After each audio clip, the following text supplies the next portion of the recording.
Hey everybody, Holly Warner here, coming at ya live in surround sound. I don't know, maybe it's surround sound, I have no idea. Anyways, this one's for the ladies. All right, so carnivore, yeah, I'm doing it. Yeah, everybody's talking about it, but what's the scoop? How is it different for you as a woman than it is for that dude and that dude and that dude over there?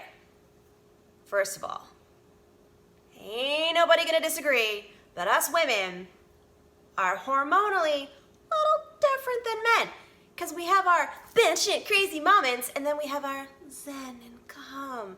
Then we have our moments like right before your period where you're like shoving everything in your face. And then you have those moments where you're on your period and you might say, I'm not hungry, I really don't want to eat anything. Or maybe you just want to eat chocolate. I don't know what category you fall into, but I do know that as women, we got a lot of this going on. We got the peaks and the valleys. We got the ups and the downs. We have the hormones on strong and then on pause and then quiet. This is why we feel so different throughout the month. But if you track your cycle, you'll see you're actually probably pretty consistent. Your moods are probably pretty consistent. Now, here's what's cool.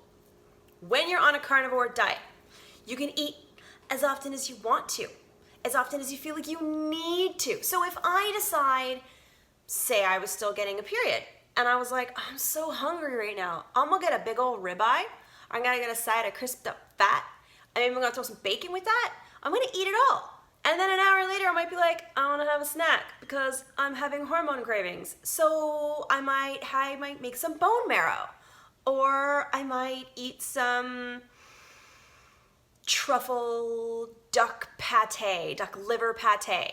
Okay, truffles, they're not going to be on a carnivore diet. But sometimes when you're on your period, you don't give a fuck. No, but seriously, you really don't care. It's a rage. So if you're raging, try to be as good as you can, but you don't need to be perfect. It's gonna calm the rage a little bit, because being perfect is like, it's hard. One of the things I love about how I operate within my practice is that I'm going to meet you where you are.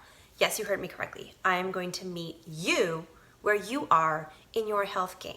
You come to me and you're like, oh my God, I want to do carnivore so bad, but yo, steak, water, salt, that's it? This girl needs her wine.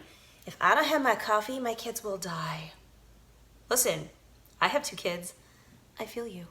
I have a beer in the evenings when my body can handle it. And you know what?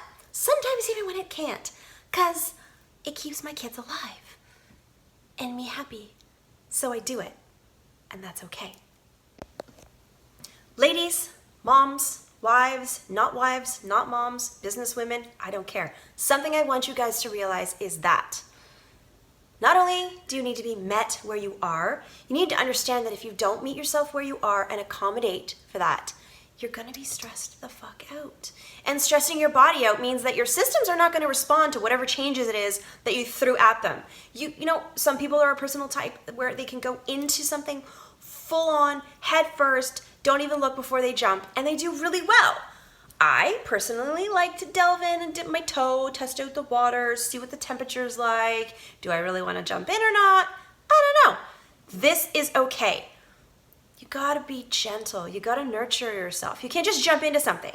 So if during the phase 1 of doing carnivore, we decide to keep our coffee or our tea or a glass of wine, whatever the case may be, we're gonna go as close to carnivore as we possibly can while keeping the things that bring us pleasure and joy.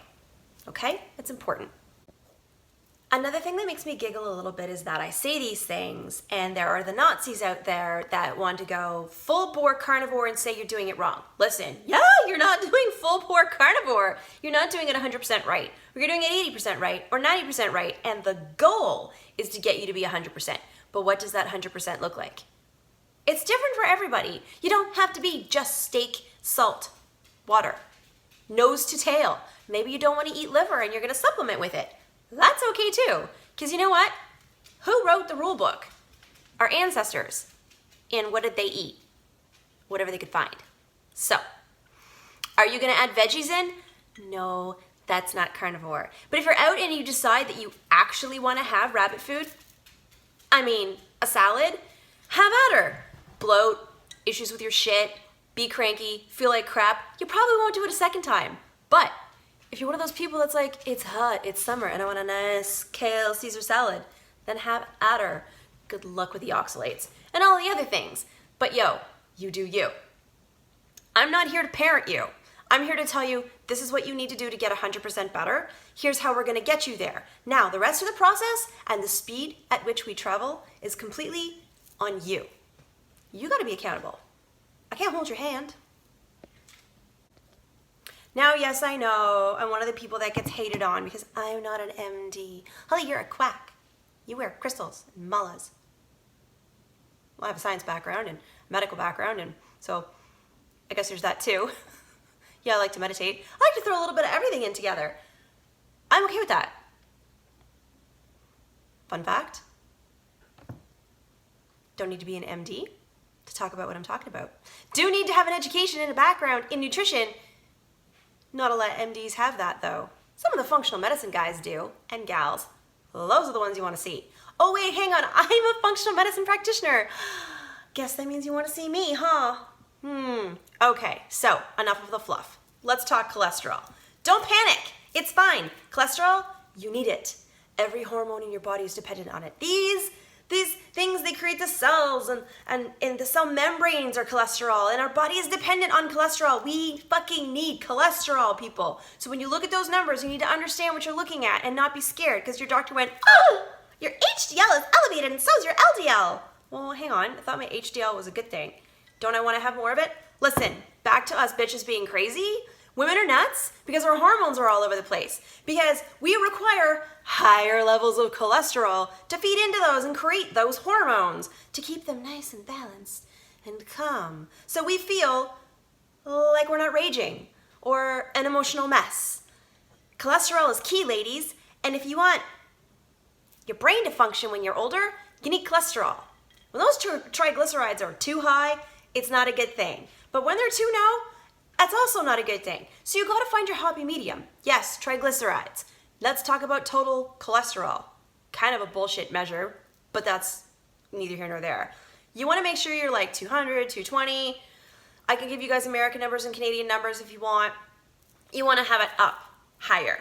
Because if it's not higher, you're in trouble. Yo, the women that come to see me that are like 150 and lower and 140, even 160, you guys all suffer from chronic depression. You're bummed out. You hate your life. You are seriously depressed. You feel like shit. Guess what? You need cholesterol. We up the cholesterol and depression starts to go away. Well, hang on a second. I'm coming off of my medication now because I'm eating carnivore. You're coming off your medication because your cholesterol is raising to where it needs to be at a happy, healthy level for your body to perform the functions that God intended it to, or Mother Nature, or whatever, Louis Vuitton.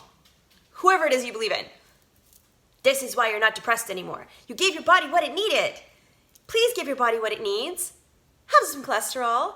Our body produces cholesterol, which makes me friggin' laugh because the numbers are, I actually wrote them down. I don't even know where I put them. There were somewhere around 2,000, 3,000 milligrams a day, I think closer to 3,000 milligrams a day that we produce for cholesterol on our own. And y'all will come to me and you're like, there's a lot of cholesterol in an egg. Can I take the egg yolk out? Because it's a lot of cholesterol. What? How many milligrams of cholesterol is in an egg? You're having a couple of eggs. Your body produces like a bazillion times more than that, and you're worried about an egg? I'm gonna go with no. Just saying. Something I sort of looked into a little bit because it was brought to my attention by a colleague was that, hey Holly, you talk a lot about Bandaids and that, these different things are a Band-Aid and don't take this medication because it's a Band-Aid. But cholesterol is also basically a Band-Aid. And I kind of went, what?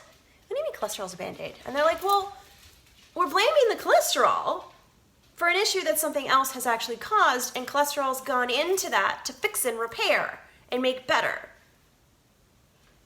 Oh, okay. Well, tell me more. So if cholesterol is the Band-Aid that we're putting on top of a cut, why are we blaming the cholesterol for the injury? The injury was there. It's the cut. What caused the cut? What caused the injury? So that's what we need to look at. Yes, I understand that there are very many different aspects to the cholesterol ranges and everything else, which I'm going to go into with blood work. which will explain what to watch out for, and cofactors, because those are important too. So ladies, we need to understand that our cholesterol needs to be much higher than a man's. So when your doctor just gives you this range, you need to say, is this an average? Is this for men? Is this for women? Who's this for? Because I got some hormones that need some balancing and some crazy shit that needs to calm the fuck down. And then we can talk. I'm hoping that this video made sense to some of you. I'm going to be doing a lot more, but for now I wanted to just touch base because the sassy carnivores having fun with cholesterol and not afraid of it. It's not going to kill you. I mean, unless you've got really shitty genetics, but we can test that too. And if they are really shitty, well, welcome to changing your genes, because we can do that. We can turn them on and we can turn them off, because epigenetics is a thing. Bye guys.